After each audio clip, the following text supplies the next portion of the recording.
अमरीकी सदर Donald Trump और फील्ड मार्शल आसिम मुनीर की मुलाकात आज होगी। अमरीकी सदर ट्रंप आज फील्ड मार्शल आसिम मुनीर के एजाज में जोहराना देंगे। व्हाइट हाउस के मुताबिक फील्ड मार्शल आसिम मुनीर को कैबिनेट रूम में जोहराना दिया जाएगा।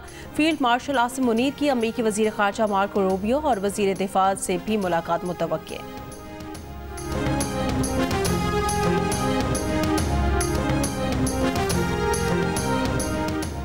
अमरीकी सदर ट्रंप और भारतीय वजीर आजम नरेंद्र मोदी के दरमियान टेलीफोनिक गुफ्तगू। भारतीय सेक्रेटरी खारजा का कहना है कि मोदी ने ट्रंप से कहा कि पाकिस्तान से तनाज़े पर भारत तीसरे फरीक की सालिसी न कबूल करता है न करेगा।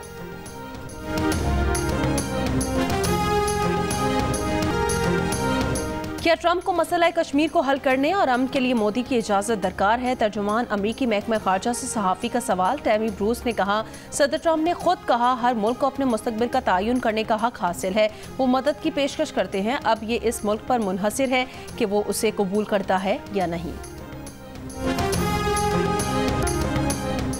इसराइल पर ईरान के मजीद मिसाइल हमले। पासदारान इनकलाब ने कहा है कि ईरान के फतह मिसाइलों ने इसराइली दिफाई निज़ाम को निशाना बनाया। उन मिसाइलों को इस्तेमाल किया गया जिनको न ट्रैक किया जा सकता है न रोका जा सकता है। ईरानी मिसाइलों से मकबूजा बैतुल मक़दस, मकबूजा मगरबी किनारे, तल अबीब और हर्जिलिया में कई इसराइली अहदाफ को भी निशाना बनाया गया।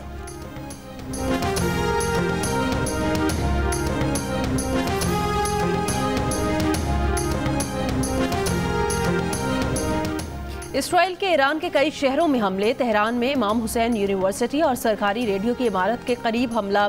मिसाइल फैक्ट्री को निशाना बनाने का दावा। इस्फहान के एयरबेस पर बमबारी।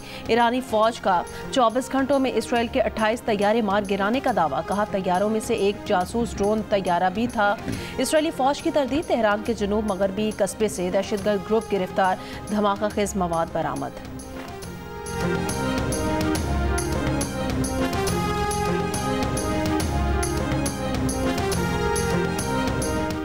ईरान इसराइल तनाज़े पर अमरीकी कौमी सलामती काउंसिल का इजलास। ट्रंप की नेशनल सिक्योरिटी टीम से मुलाकात 1 घंटे से ज़ायद जारी रही। अमरीकी मीडिया के मुताबिक ट्रंप ने इसराइली हमलों में अमरीका के शामिल होने का इंदिया दे दिया। इजलास से पहले ट्रंप और इसराइली वजीर आज़म नेतन्याहू का टेलीफोनिक राबता हुआ। सदर ट्रंप का ईरान से गैर मशरूत तौर पर हथियार डालने का मुतालबा। कहा कि हमारा सब्र जवाब दे रहा है। ट्रंप ने कहा कि उन्हें मालूम है आयतुल्लाह खामेनेई कहाँ छुपे हुए हैं, फिलहाल उन्हें निशाना नहीं बना रहे। हम नहीं चाहते कि मिसाइल शहरियों या अमरीकी फौजियों को निशाना बनाए।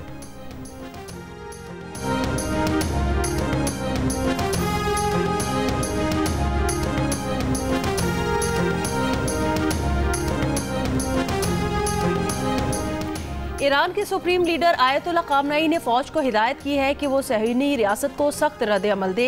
क्या सहयूनियों पर किसी रहम का मुजाहरा नहीं किया जाएगा? खामेनेई ने जंग से मुतालिक इख्तियारात पासदारान इनकलाब गार्ड्स की शूरा को मुंतकिल कर दिए। पासदारान इनकलाब गार्ड्स को जंग से मुतालिक उमूर पर मुकम्मल इख्तियार मिल गया। इसराइली वजीर दिफा की खामेनेई को निशाना बनाने की धमकी। कहा खामेनेई का अंजाम साबिक इराकी सदर सद्दाम हुसैन जैसा हो सकता है। अमाराती सदर शेख मोहम्मद बिन जायद अल नहयान का ईरानी सदर मसूद पज़ेश्कियान से टेलीफोन पर राबता। ईरान के साथ यकजहती का इजहार। मशरिक़ वस्ता की सूरत हाल और इलाकाई अमन व सलामती पर संगीन असरात पर तबादला ख्याल। अमाराती क़यादत का खित्ते में अमन इस्तेहकाम की बहाली के लिए इक़दाम जारी रखने का आज़म।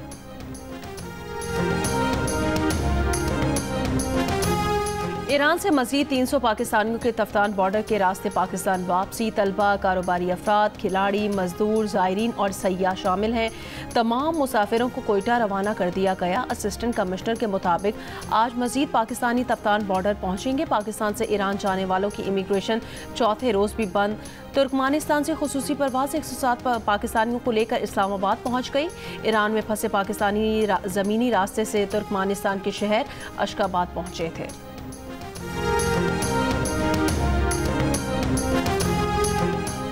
जैकबाबाद में रेलवे ट्रैक पर धमाका। जाफर एक्सप्रेस की 5 बोगियां पटरी से उतर गईं। किसी किस्म का जानी नुकसान नहीं हुआ। ट्रेनों की आमदोरफ्त रोक दी गई है।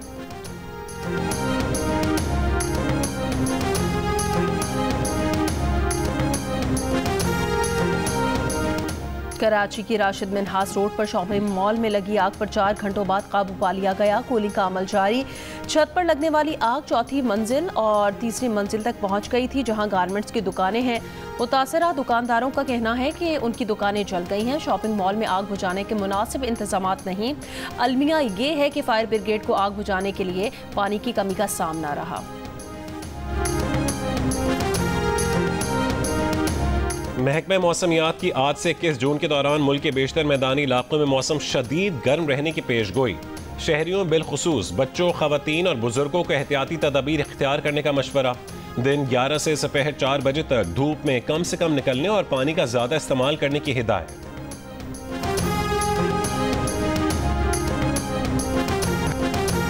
अमेरिकी सदर डोनाल्ड ट्रंप ने ईरान के जौहरी प्रोग्राम के हवाले से कौमी सलामती की मुशीर तुलसी गबार्ड का क्लियरेंस नोट मुस्तरद कर दिया। कहा उन्हें इस बात की परवाह नहीं कि तुलसी ने क्या कहा था। उनके ख्याल में ईरान जौहरी हथियार बनाने के बहुत करीब था। अमेरिका की कौमी सलामती की डायरेक्टर ने मार्च 2025 में कहा था उनके इंटेलिजेंस के मुताबिक ईरान एटमी हथियार नहीं बना रहा, बल्कि आयतुल्लाह खामनेई ने एटमी हथियारों के प्रोग्राम की इजाज़त ही नहीं दी।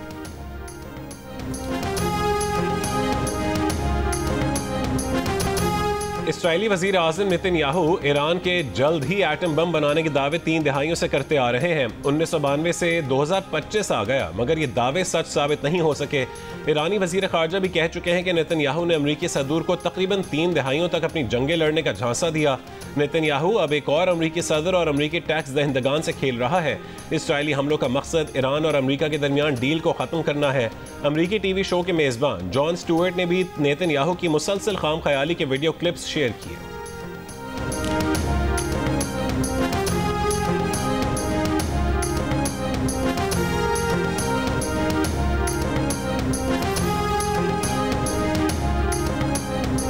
मुस्लिम लीग नून के सदर नवाज शरीफ ने कहा उनमें और शहबाज शरीफ में कोई फ़र्क नहीं। वज़ीर आज़म कोई भी फ़र्क हो नहीं पड़ता, हम एक हैं। हुकूमत अंदरूनी और आलमी सतह पर बेहतरीन काम कर रही है।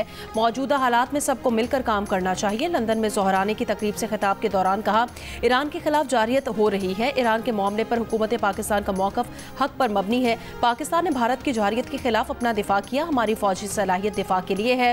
ज़राए के मुताबिक नवाज शरीफ दौरा बरतानिया मुकम्मल करके आज पाकिस्तान रवाना होंगे।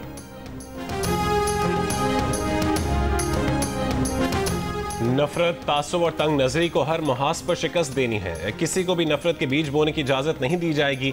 वतन अजीज़ में मोहब्बत, बर्दाश्त और एहतराम को फ़रोग़ देंगे। मरीम नवाज का नफरत अंगेज़ तकारीर के सदात के आलमी दिन पर पैगाम। कहा कि इस्लामोफोबिया नफरत अंगेज़ रवैयों की सबसे ख़तरनाक शक्ल है। मुसलमानों की शनाख्त, मसाजिद और घरों को नफरत का हदफ बनाया जाता है। आलमी बिरादरी आज़ादी इजहार के नाम पर नफरत फैलाने वालों का मुहासबा करें।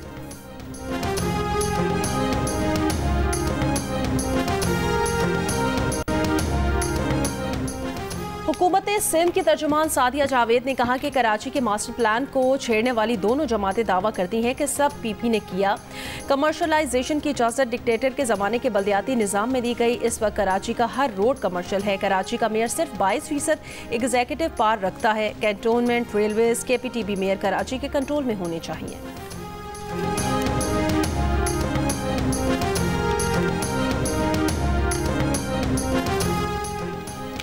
और हुंजा की अताबाद झील में सीवरेज का पानी छोड़ने के खिलाफ इंतजामिया हरकत में आ गई। गिलगित बल्तिस्तान प्रोटेक्शन एजेंसी ने होटल के एक हिस्से को सील कर दिया।